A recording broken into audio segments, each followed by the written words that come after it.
Today is Wednesday, December 16th, 2015, and we are here with Belle Likover at the Wohl Civil Liberties Center in Cleveland. Belle has been an advocate for seniors and children for over 50 years. More broadly, she holds a strong commitment to fairness and justice. Belle has described the ACLU this way. I believe in what the ACLU stands for, the preservation of our Bill of Rights. There are many organizations that take on one facet of civil liberties, but the ACLU takes on the whole spectrum. Belle's husband, Ed, was a longtime ACLU leader, and after his death, she created a lecture series in his honor. Your interviewer today is Jocelyn Rosnick, a staff member with the ACLU of Ohio. Belle, thank you so much for being here with us today. I'm delighted to be here. Great. Let's start out with a few background questions. Can you tell me where you were born? I was born in Pittsburgh, Pennsylvania, but my family moved to Beaver Falls, Pennsylvania, shortly after that, and that's where I grew up. Can you tell us a little bit about your upbringing and your childhood? Well, I am the middle child of 4 daughters, and we lived in Beaver Falls, Pennsylvania, where my father had a wholesale produce business. And when Prohibition was lifted, he added wholesale beer to his business. But it was a wonderful time. You know, my childhood was a very happy one, except for the fact that I grew up during the Depression. And the memories of the Depression have had a lasting effect on my life. Although our family really didn't suffer that much during the Depression, we saw everybody else suffering. I remember the shanty towns. I remember people living in what used to be packing crates. There was a constant stream of people who came to our back door for food. My mother never turned anybody away. And my father was such a generous man. One of the people he hired was a young man, 18 years old, right out on probation. He had been caught for some kind of minor crime. My father hired him. He stayed with my father until my father retired. And when my father retired, he, in quotes, sold the business to this gentleman and the other person who had worked for him for many years. When I say sold, he gave them the building, he loaned them money so they would have some capital, and he never really expected to get that money back. He also helped other people, young people who didn't have money to go to college, who came to him. He helped them with their tuition. So this was the kind of generosity that was exuded in the family. But you saw all the people around who were having a very difficult time. Now, the Beaver Falls school system was a wonderful school system. I mean, we had art, we had music, we had everything in that school system. But I remember I was always speaking out about something. In my 5th grade, I remember getting very excited about something, and as the teacher was talking, I just blurted something out, and she said, "Oh, the pipes are talking again." But I was never bashful about speaking out at all. Can you talk a little bit about what values were significant in your family? Generosity was very important to them.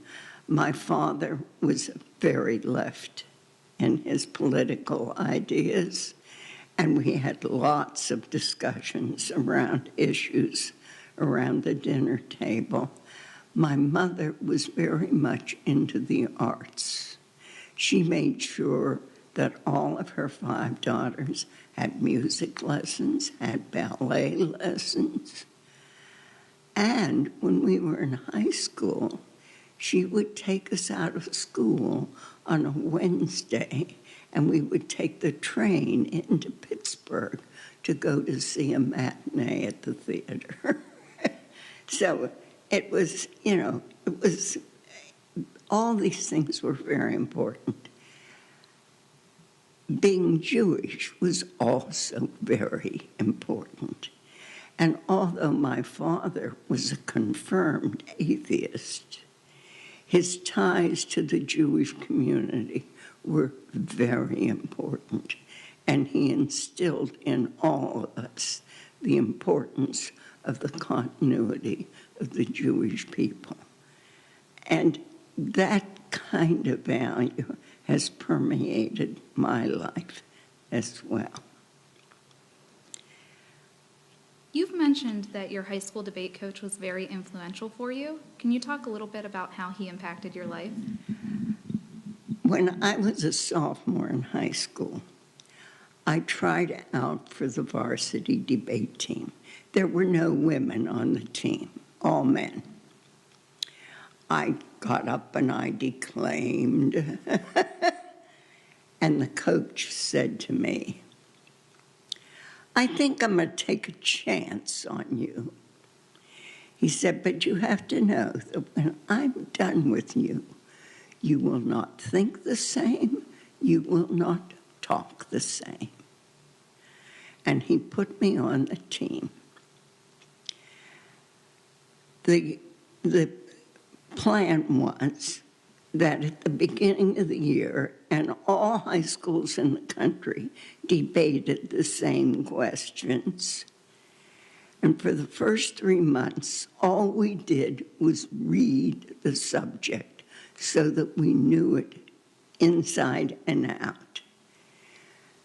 Then he would assign us the affirmative or the negative on the subject. And then we worked on our speech. We learned our speech. We learned it. We memorized it. And we knew the facts so that during the time in the debate where you challenged one another, we were able to answer any questions. What he taught us were 2 very important things. First of all, how to take a mammoth amount of facts and to boil it down to the essence. And then he taught us how to connect with an audience. And it's a very simple way.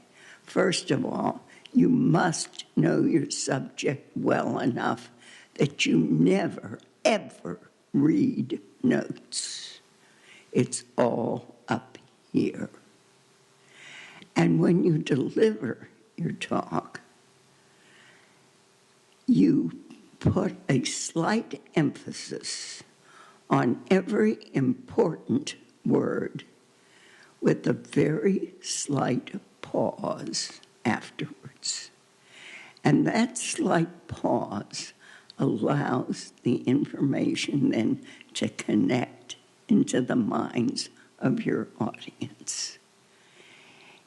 These things that he taught us were so important.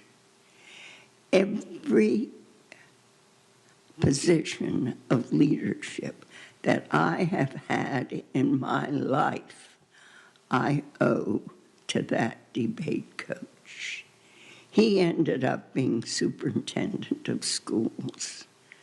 But it was an amazing experience. When I was in college, I was on the women's varsity debate team. It wasn't nearly as rigorous as it was in Beaver Falls, Pennsylvania. And one year we went to the state semifinals. I also learned a very hard lesson from him. At the state semifinals, we ran up against a question that we had never heard before. And in the rebuttal, I made up facts to rebut it. We lost that debate. But the coach said to me afterwards, if we hadn't lost that debate, I would have forfeited our loss, because what you did was something that is totally unacceptable. It was a very hard lesson, and one that I will never forget. Belle, where did you attend college? I went to Ohio State. How did I get to Ohio State from Pennsylvania? I had planned to go to a small liberal arts college, and I was very interested in science. And I had a biology teacher that I had great respect for. And when I told him what I planned to do, he said, you don't want to do that. You need to go to a university where you have all kinds of options. He said, a small college is too restrictive for you. And since he was a graduate of Ohio State, that's where I went. I did not know a soul there when I went there. And as far as my parents were concerned, all of these decisions were always left to me. They didn't say, you go here, you'll go there, yes, no. Whatever decision I ever made was okay by them. I remember once in college calling my father about an important decision I had to make and asking for advice. And his answer to me was, whatever you decide will be the right decision. It is your decision, not mine. You know, I think my parents were really remarkable. And my mother had this wonderful ability to adjust to whatever situation she had to adjust to. I was always extremely close to my father. It took me more years to appreciate what a remarkable woman my mother was, but they were both really very special. What did you decide to major in? I started out as a chemistry major. From the time I was in high school, chemistry was the path that I was going to take. When I enrolled in chemistry courses at Ohio State, I found that in many classes, I was the only female. In some of them, there was one other female. Everybody in that department, in the faculty, was so discouraging. They kept telling me, the only job you'll ever get with a degree in chemistry is that of chemical librarian. I wasn't interested. that. I had one professor say to me, Miss Weiner, if you want a PhD, you better marry one. I mean, that was the role, that's what happened to women in those years. The interesting thing is, during World War II, things changed radically. But I was so discouraged by all the faculty in that department that after 2 years, I switched my major to psychology, which I hated. It was so unscientific.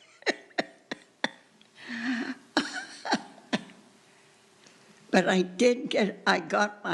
actually got my degree in psychology, but then I went back and in graduate school, took the chemistry courses and the science courses that I would have taken had I stayed in chemistry.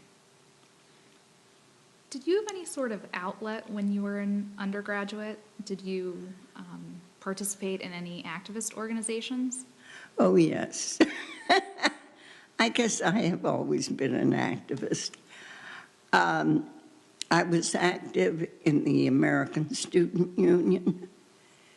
I was active in the Independent Women's Association. These were the women who did not join sororities. I was on the women's varsity debate team. And my voice must have been pretty loud because in my senior year, I was named Woman of the Year by the Ohio State Lantern, the newspaper on campus. So yes, I was an activist in college. And most of the people that I became very friendly with were from Cleveland. I was married before the beginning of my senior year in college. But I must tell you a fascinating story. Between my junior and senior year of college, I was waterfront director at a camp in Upper New York State. And on our day off with another counselor, he and I hitchhiked down to the Roosevelt Estate at Hyde Park. This is 1940. We knocked on the door. Mrs. Roosevelt, the president's mother, opened the door, invited us in, gave us a tour of the downstairs of the house, and we played with Fowler, the dog who was there at the time. Can you imagine anything like that happening today? But that, we did a lot of hitchhiking in those days, always with somebody else. But it was a common way to get around. But it was really fascinating to do that. Every summer in college, I had jobs as waterfront director at different camps. How did these experiences that you had during university shape your life?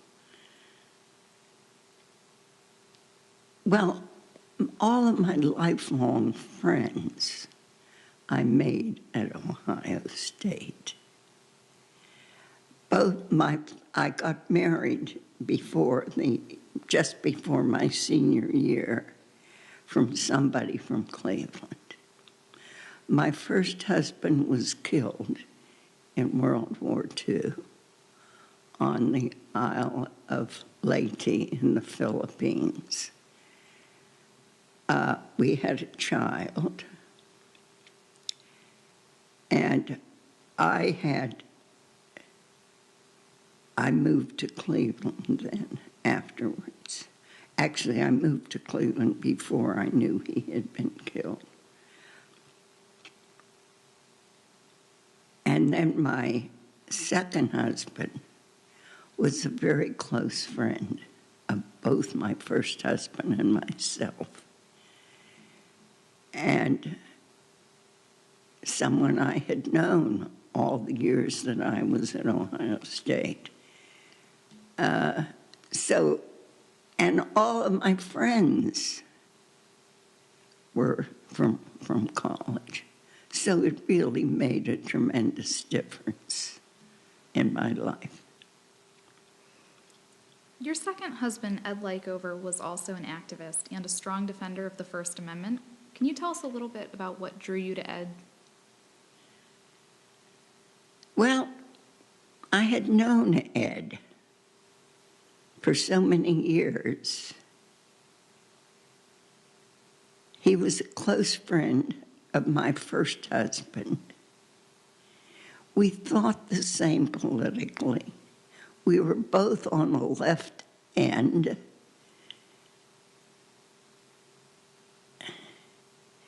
It was really very...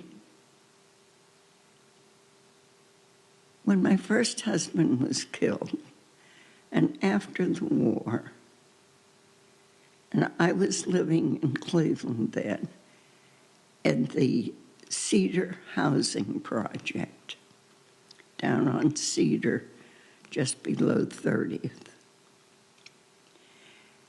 And all of my male friends from college who weren't married would come to visit me when they came home. And I could tell whether they were really interested by how they would react with my daughter. And it was very interesting because Ed tried very hard with Terry, my daughter. And they were good friends until we were married. And then she would say, "When is he going to leave my house?" But he worked very hard at the relationship, and they were very, very close. What issues was Ed most passionate about? Ed was always very passionate about civil liberties. Civil liberties were so important to him. He was also very passionate about being an anti-fascist. And he was also passionate about freedom for unions. It's interesting, my first husband was fired from a job at Curtis Wright in the early part of the war because he was organizing a union there. So, the same ideas really were part of the life with both Joe and Ed. Ed was heavily involved with the ACLU. Can you talk a little bit about how he became involved with the ACLU and what he did? Well, it's a long story. It really started when Ed was called before the Ohio Un-American Activities Committee in the early 50s. And he, when he got the subpoena, he went to see Oscar Steiner, who was then the president of the ACLU in Cleveland. Oscar Steiner would not give him the time of day. He said it was not something that at that particular time that the ACLU could get involved in. The fear at that time was so great, and every organization was concerned about their own viability for the future. And the interesting thing is that Oscar Steiner and Ed, in future years, became close friends as Ed became active in the ACLU. Because even though the ACLU was not there at the time for him, he was able to put that aside. Ed had a remarkable ability to really look at what was important at the time and not to carry old grudges forward. And then, of course, when Ed retired, the ACLU was the place where he devoted the rest of his life. He became a full-time volunteer here, and he loved that work. It was a real job for him and something that he was totally devoted to. Belle, can you tell us a little bit about how the fact that Ed was called upon by the Ohio House Un-American Activities Committee to testify impacted your life? Well, let me first just tell you a little bit more about the period with Ed, and then I will tell you how it impacted my life.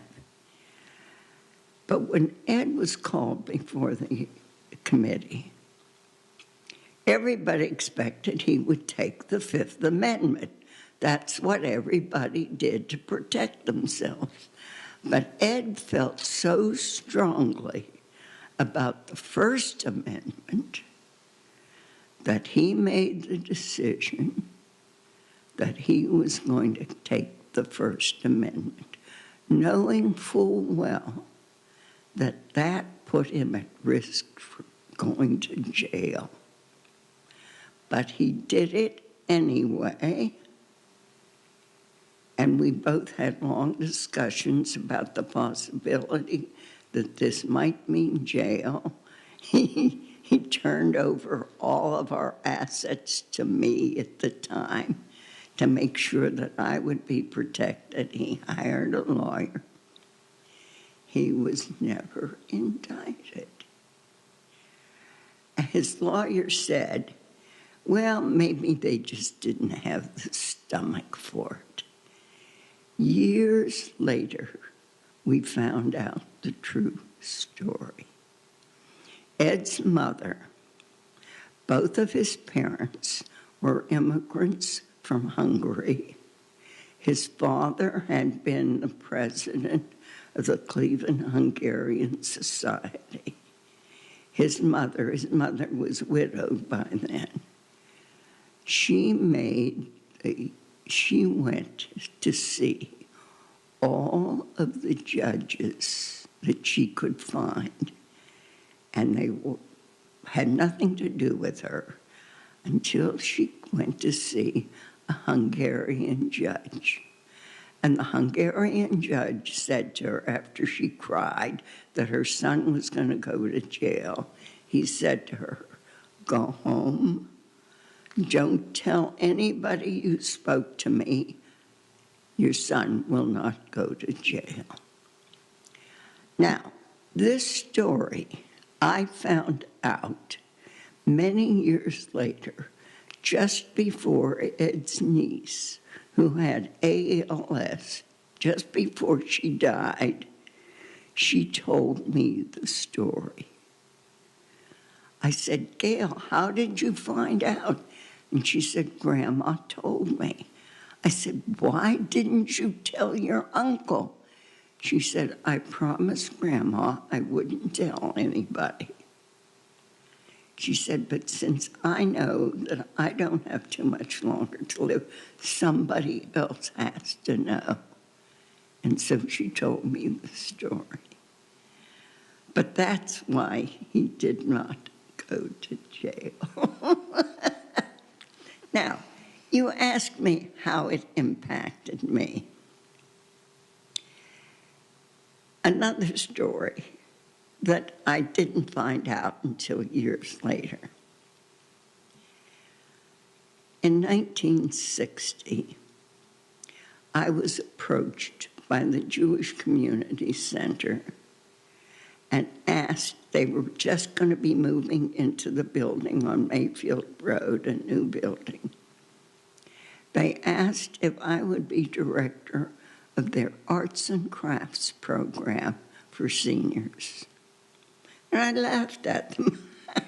I said, I know one craft. I had been doing enameling work as sort of an avocation when my kids were little. And I'd been in the May show. I said, I know one craft. I don't know anymore. I don't know the first thing about seniors. And he said to me, you know one craft, you'll learn the others. All you have to know about seniors is they're like everybody else, only more so. If the person was kind and generous and thoughtful when they were young, they'll be even more so as they grow older. If they were mean and nasty as a young person, they will be meaner and nastier. Anyway, I took the job. I found out again, years later, from the executive director, that when after they had offered me this job, he was visited by the FBI and said, don't hire her, she's a red. So he took it to the executive committee of his board of trustees, and they unanimously said, hire her. Howard Metzenbaum was one of the people on that board at the time, on the executive committee. I had known Howard since college days. We had been friends at Ohio State. And each one of the people who were on that executive committee, as the years went by, independently told me the story. That was 1960. In 1975, and at this point I was the associate executive director of the JCC,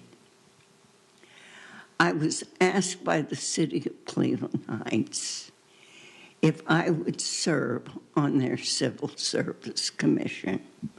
And I said, sure. They said, come to the next meeting of the city council on the following Monday, and it will be on the agenda, and you'll be voted in. I go to the meeting. It's not on the agenda. Nothing happened. I go home. The next day, I got a call from the law director of Cleveland Heights. They'd like to meet with me.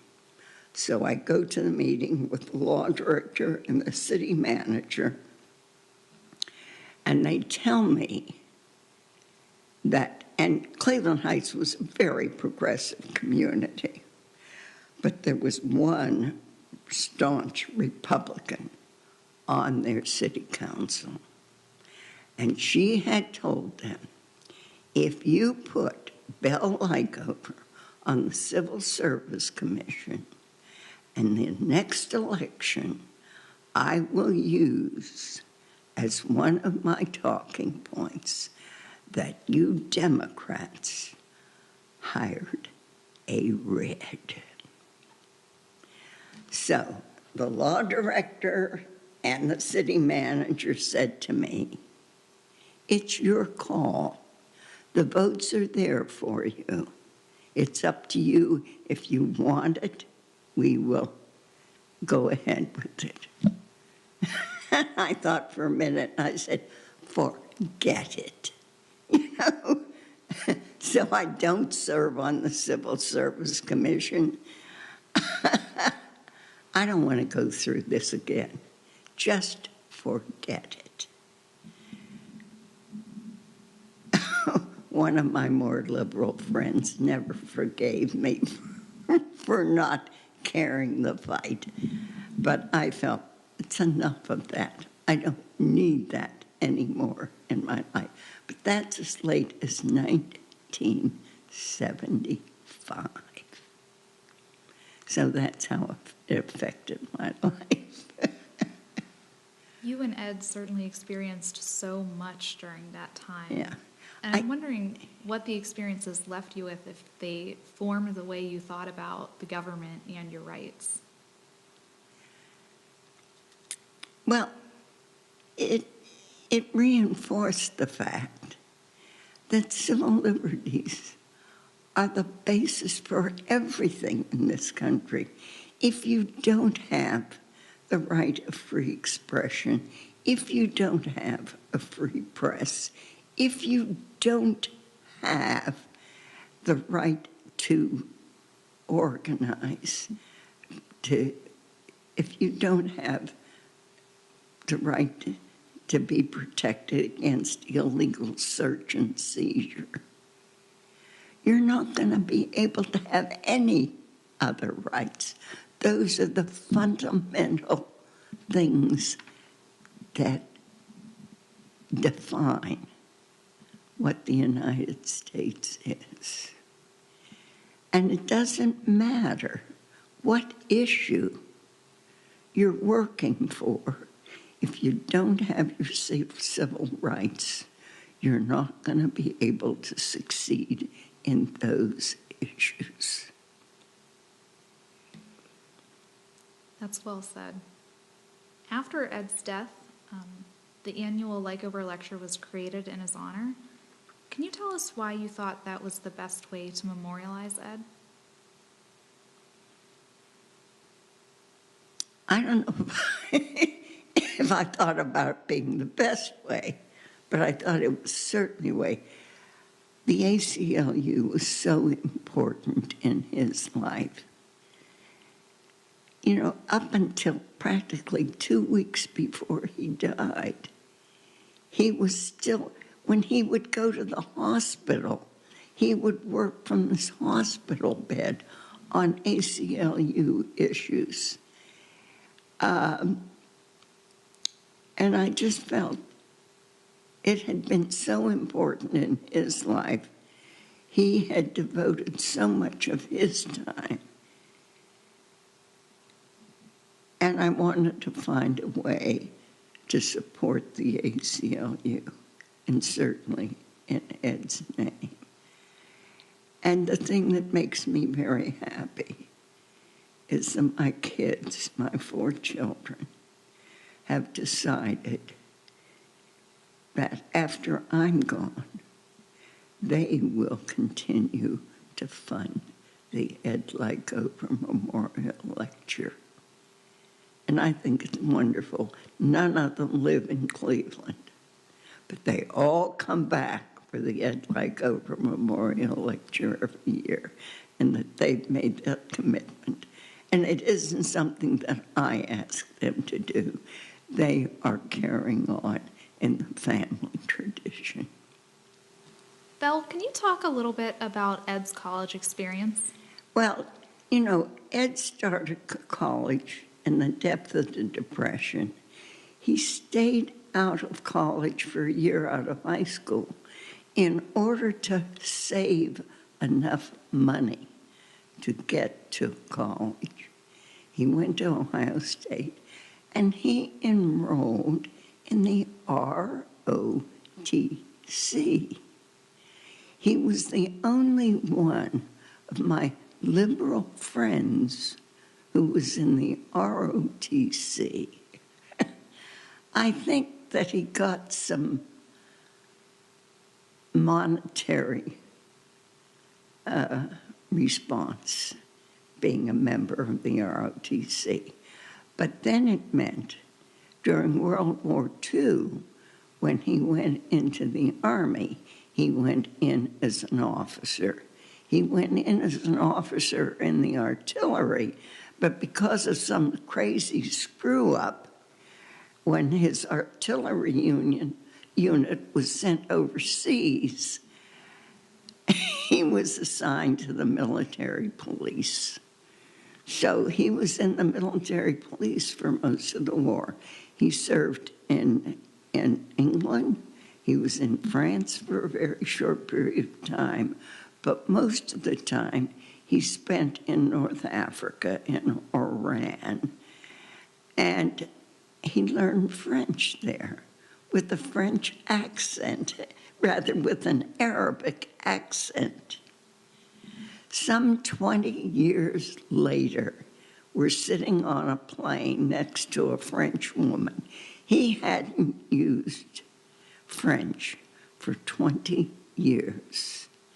They started speaking. He had this remarkable memory. He never forgot anything. They were conversing in French. And she said to him, "You speak very well, but you have a strange accent." And he told her he had gotten it in North Africa during the war. But it was just simply amazing that he ended up as a military policeman, as a captain in the Army. You and Ed were both activists. Were any of your children activists as well? My kids were all activists in their college years. During the Vietnam War, we would meet in Washington on one of the anti-war marches, not even knowing that we were all going to be there, and we would run into each other. It was fascinating. My younger son went to Kent State for 1 year. Fortunately, he transferred to the University of Wisconsin before the shooting at Kent State, for which I was very pleased. Now, my oldest daughter went to the University of Wisconsin. My oldest son went to the University of Chicago. And Joe, my younger son, started at Kent and then went to the University of Wisconsin and then dropped out and became a conscientious objector during the Vietnam War. And my youngest daughter, there's 8 years difference between her and my younger son. She went to the University of Massachusetts for her graduate work, but her undergraduate work was done at the University of Miami. And it's interesting that both of my daughters were science majors. My older son was a Russian studies major, and my younger son ended up doing construction work, and he's in business for himself. Belle, when you first came to Cleveland, you worked as a researcher at the Institute of Pathology. Can you talk a little about your career path? Well, when I first came to Cleveland during the war years with a 2-year-old daughter, I was offered 2 jobs. One as executive director of the ACLU and one as a research assistant at the Institute of Pathology at the Western Reserve Medical School. It was a hard decision, but I made the decision on what would work best with a small child. I realized that the ACLU job would require evening meetings, and the job at the Institute of Pathology They would allow me to work only 6 hours a day. I could pick her up early from daycare, and it seemed to work better, so that is the job that I took. And I stayed there until after Ed and I were married. A year after we were married, we had our first child together, and I quit my job at the Institute of Pathology then. And a year and a half later, I had another child. So I was really home with the little ones for a number of years. To go back to the job that I was doing at the Institute of Pathology would have required a PhD. The knowledge explosion was so great that I was nowhere near ready to do something like that. So when the two boys were in school, I was offered a job with Marie Dore. It was a small boutique that specialized in custom-made clothes, and I was her assistant. I did everything. I did buying, I supervised the workshop, I did selling. It was interesting. I was also offered a job by one of the places where I would go to buy cashmere sweaters. They offered me a job. I turned them down.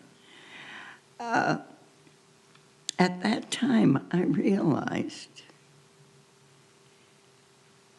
I've never really applied for a job. Every job I've ever had has been offered to me. Anyway, I worked for Marie Dore for a couple of years, and Ed always said that the reason we had a fourth child was that I didn't know how to quit that job. Anyway, I quit that job, and then I went to work later at the Jewish Community Center, where again they asked me to come work for them. I started at their as arts and crafts director for their senior adult department. In a few years, they said, "Will you work as a group worker in the children's department?" I did that for a few more years and thought, if I'm going to stay in this field, I better get some credentials. So I went back to graduate school to SAS at Western Reserve University. The agency paid for my tuition with the understanding that I would give them at least 2 years after I graduated. It was fun being back in college. I was there between 67 and 69. In my class at SAS were the daughter of my husband's roommate in college and the daughter of my roommate in college. They were classmates of mine. To this day, they're very, very good friends. But it was a very exciting time to be back in school. It was the height of all the rebellion during the Vietnam War. Anyway, I got my degree, went back to work at the JCC, was a couple of years later offered another job someplace else, which when I told my director I'm going to take that job, he said, "No, you're not. We will find the job that you like." Herman Eigen, who was director of the JCC at that time, really valued his staff, and he tried to keep his staff happy. Anyway, he developed a new job called Director of Community Affairs. I used to say, well, they can just call me the community madam. But my job was twofold. First of all, I staffed their social action committee. And secondly, I was their first development director. And in about 3 years, I brought in about $3 million to that agency. And then I became the associate executive director. And before I retired, I was interim executive director of the agency. And retirement, which has been more than 30 years now, has been a very fulfilling time of my life, because I can say yes to the things I want to do and no to the things I don't want to do. I am my own boss. During your career at the Jewish Community Center, I'm aware that you are an active union member. How did your experience as a union member inform the decisions that you made when you moved into leadership roles? Oh, that's a tough question. When I was a union member, I was part of the negotiating team that negotiated our contract with the agency. When I became part of management, there was a strike. How in the hell was I going to walk through a picket line? I had never walked through a picket line in my life. So I would get up at 6 o'clock. I tried to talk our executive director into closing the agency completely, but it didn't work. He wouldn't do it. So I would get up at 6 o'clock and get to the agency before the picket line got there, and I would leave after the picket line was gone in the evening. It was very, very difficult. Fortunately, the strike was settled after about a week, but that was a very difficult time. The other thing is that several times I had to represent management when we went, when there was a question that where the union sued the agency. And I had to represent the agency, because at that time I was doing all the hiring and the firing for the agency. And the agency attorney would say to me, "Now don't worry," he said, "if you're not going to win everything. When you go into negotiations on something like this," he said, "you always come out winning half and losing half, and that's the way it's going to be. So don't concern, even though you think that our stand is correct, we're not going to win everything." And he was absolutely right. I think probably what that did was give me a more balanced view of the total issues that face both management and workers. You know, I'm always pro-union, but there are times when I have seen things that the union did that I didn't approve of. But that's part of human nature. There is nothing or no system that is perfect. Belle, you stood up for the rights of senior citizens long before you were a senior citizen yourself. What first drew you to the cause? I think I sort of fell into it. When I first retired, it was both seniors, because I had done a lot of work with seniors and with senior organizations, and was part of the development of services for seniors. I had worked with the Area Agency on Aging as it got started. But I was always interested in children, too. And one of the first things that I did when I retired, I was asked to co-chair a school levy committee for Cleveland Heights, and I did that, and we won. So I worked on both children's and senior issues, but it gradually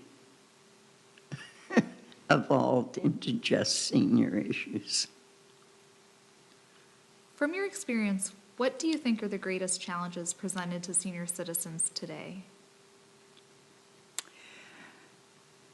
I hate to say this, but the most important things are to make sure that Social Security and Medicare and Medicaid are there for not only our generation, but for future generations. And to have to keep fighting for those 80 years after Social Security was first passed, it blows your mind. But those are issues that are still as important to fight for today as when they were first enacted. I know you've worked with a few local politicians, such as Sherrod Brown and Bob Taft. What do you think about their responses to the needs of senior citizens?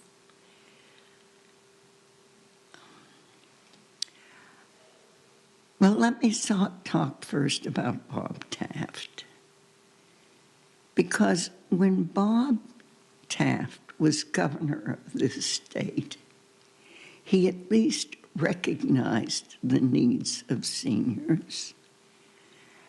And Governor Taft appointed me as one of the Ohio representatives to the White House Conference on Aging when he was governor. He took a much better view of all the issues than the Republicans are today. He was someone you could talk to and you could work with. Senator Brown, we are so lucky to have Senator Brown from Ohio representing us in Washington.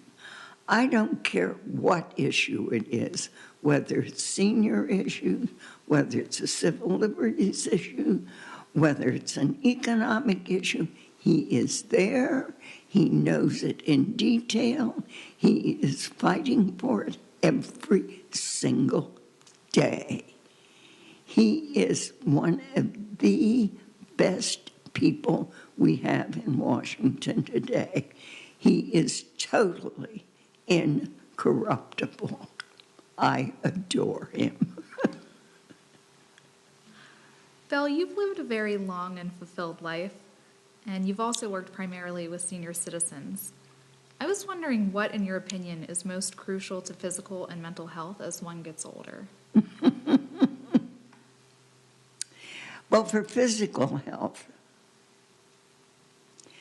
I think the most important thing is to make sure you get some regular exercise.